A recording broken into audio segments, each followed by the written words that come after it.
VisitWords uses UDL through a flexibility of color and contrast. It is a great example of customizing the display of information so that it is accessible to the broader range of users. On my screen, I have the principle that goes along with the VisitWords that I used. And here's the principle right here. And then if I scroll down, I already had clicked this out, but it was like this. So I'll click it, and this is going to be what represents mine. Language or cultural differences and so forth may all require different ways of approaching content. Others may simply grasp information quicker or more efficiently through visual or auditory means rather than printed text. So this could provide a barrier for those students.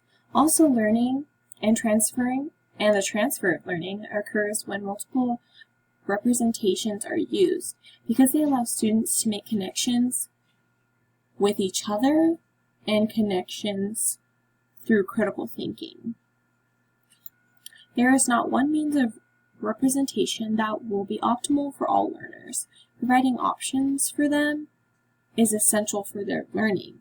So yes, I would use this in my classroom because it is another representation that can help them learn and understand material that they may not have understood with previous material. For me personally, I always like to have many variations of the same material so I could choose what would work best for me. Therefore, in my classroom, I intend to provide different varieties of the material to provide optimal learning for my students